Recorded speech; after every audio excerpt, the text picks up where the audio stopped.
What's good, everybody? It's your boy today, guys, I'm coming to you with a brand new video. This time, guys, I'm going to be breaking down the official TCG world premiere of these cards. As you guys know, content creators get the boxes early so they can showcase the world premiere. So again, we have the sneaks this weekend, but luckily content creators have started getting their boxes, so now we know. Konami, if you want another content creator.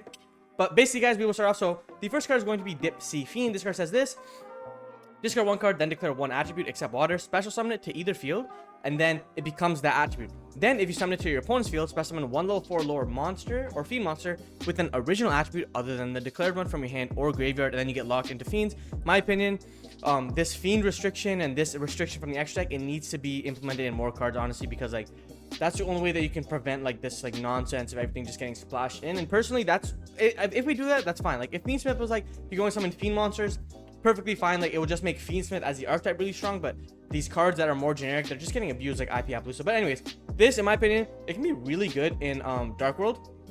Use this card, discard like a random monster, and then summon it, and you declare like light or something, and then you can summon like a brow from your hand, or like a graph from the grave, or like a lucent, or even the card you discard. So it's pretty good in that regard. But moving on to the next card. Now this is the card that a lot of people are talking about. It's going to be Necroquip Princess, a level 6 dark fiend that can be summoned, fusion summoned by sending the above cards from your hand and or field to the graveyard. One monster equipped with a monster card and one fiend monster card. Important because it says monster card, not like one monster, meaning that the monster cards always say, you guys will see, like the mechanic's really weird, but it also has a cool factor. It's like if a monster is sent from the hand or field to the graveyard to activate effect, you can draw one card. So it's not like if your monster, if your opponent like Veilers or Ashes you'll be able to draw. But I have a quick like kind of explanation for this. So let's say, for example, like we go through like the whole combo and we have Fiendsmith and we have Requiem equipped, because like Requiem can equip. We can send both of these cards away at the exact same time to go ahead and fusion summon into Necroquip Princess. And the reason for that is because this card says one monster equipped with a monster card. So again, Fiendsmith was the monster equipped with the monster card, and then it is also one fiend monster card. So the fiend monster card can be either of these guys, because this card reads, sorry, it has to be this one, because this card reads monster card, and these cards will always be monster cards. It's not like treated as a monster or treated as a spell card. So this will always be a fiend monster card, and this is a one monster equipped. It's a very, very weird summoning condition, but you guys can see, like, we do the whole play, we summon this, now this card's out, and now this, it basically like enables all sorts of like nasty stuff because it's a level 6 fiend. So then we can go ahead and get this guy out, and then we can go ahead and like overlay into like a Beatrice, and then we can go into like this, and then we can go into like this, or we can go ahead and use Tractus to fusion summon. So it gets really, really nasty in that regard. But again, like that's another one. And then another card that's really nasty is this card, Aerial Eater. So level 6 wind fiend. So again, we're getting more fiend support. This here says 2 fiend monsters with the same attribute. If this card fusion summon, send 1 fiend monster from your deck to the graveyard.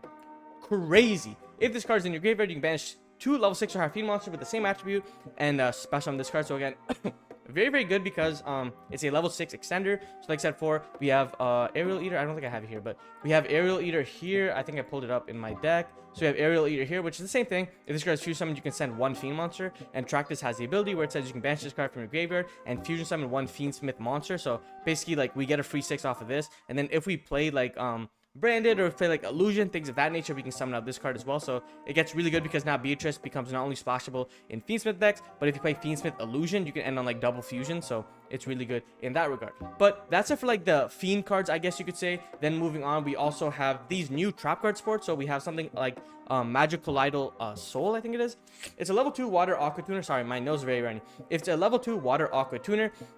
It says this: if this card is special summoned by your trap effect, if a monster is special summoned by your trap effect, you can special summon this card from your hand or graveyard. But if you special summon it, banish it when it leaves the field. So again, this is pretty cool. But during your opponent's battle phase quick effect, immediately after effects synchro summon, immediately after effects XYZ summon. This card's really good because it's a level 2, so you have like the swap proc synergy. It's also a tuner, something that Sprite was kind of missing. Although they do get restricted, like for the most part, if you summon this during our opponent's turn, because Top Hatter is a link 2, so it'll fit under the Sprite thing. So if you do that, you summon, and then you use this card to summon itself out, and then you can immediately after go ahead and XYZ summon into like a Jin Buster or something during opponent's turn. Gets really, really problematic. And the soul here seems to be short for soldier, and this means gelatinous, so gelatinous soldier. It's just a slime monster, like come on, bro. And then we have this card, another trap monster support. If a monster is special summoned by your trap effect, you can target 1 card on the field, return to the hand. That's pretty good. And it's a level 2 as well. Like one thing to know is like all these cards are level 2. Then you special summon this card, you can only use this effect once, return, blah blah whatever. And then it has like the decoy dragon effect, where it says when your opponent's monster declares an attack sorry about that, you can place this card in your pendulum zone, and if you do, return the opponent's monster to the hand. So really, really good in that regard, like another cool trap support. And then we have this card, which is Kuebiko. Special summon this card as an effect monster, and it's a level 2, right? So think about this. Top Hatter can set Kuebiko, and then if we have Soul in the graveyard, we can activate Kuebiko, summon itself out, then Soul will come, and then Soul has the ability to, like, essentially synchro summon to, like, a Herald of the Arclight during our opponent's turn. Really, really good. It's fairy with the following effect. Once per chain, when your opponent activates a monster effect on the field that targets a card you control, quick effect, set this card in spell trap card zone, and if you do, negate that opponent's effect. Then if that monster has the highest attack in opponent's field, return it to the hand. So this is also pretty good because basically we'll end with like Top Hatter here in like the extra monster zone, and then we'll have Soul in the graveyard, and we'll have this card set. And then when you activate Kuebiko to summon itself out, it'll trigger this guy in the graveyard, Soul, to summon himself out, and now we can immediately after this resolves XYZ summon, so we can go into something like a Jin Buster or something. I'm not too familiar with like the rank 2s that have disruptions on summon, or we can go ahead and synchro summon, so make like a Herald of the Arclight, things of that nature, because there are no restrictions. And then finally, guys, we got some more cards. We got the League of Uniform Nomenclature Strikes. Target one face-up monster you control. You put 2 monsters with the same original name as that target from your hand, deck, and or graveyard to the target as equipped spells. Whoa. And if you do, it cannot attack or be destroyed by blah, blah, whatever, whatever. This probably should have been a quick play, in my opinion. You can also special monsters for the extra deck, so it's basically like that one really dumb trap card that was like a secret and like flawed or something. Where it's like you target and summon. So based on that, it's kind of cool, like just on theme with the Ojamas. And then we have and then basically we have some more Dark Machine support. If it was level 8, it would make more sense because like a Dark Machine level 8, it works well with the Game Puppets. But this card says this: if it's in your hand or graveyard, target 1 machine monster on the field. For the rest of this turn, you cannot special summon from your extra deck except XYZ monsters. Summon this card, and if you do, have that monster's attack. Also this card, okay, never mind. Okay, I take it back.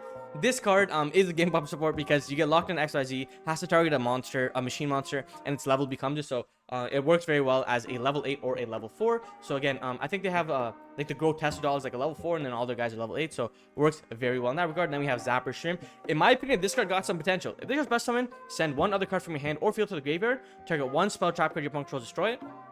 You only use each effect once per turn, then quick effect immediately synchro summon. So a lot of really good TCG exclusives or world premiere, guys. Shout out to Konami. It seems like they're starting to learn and listen to kind of what we're saying. Same with the ban list and things of that nature. I do wish that Necroquip had like its restriction. You know what I mean? Same with Arrow Eater. These cards are probably going to be in the meta for a little bit. Fiendsmith and branded / illusion decks. But again, that's just my opinion. If you guys have any other opinions, please let me know by commenting down below, guys. Like, comment, subscribe. My name's Hamza. The content's about to be going absolutely crazy. Follow me on Twitter. My name's Hamza, like I always say, guys. Keep on shining everyone dreams. Peace.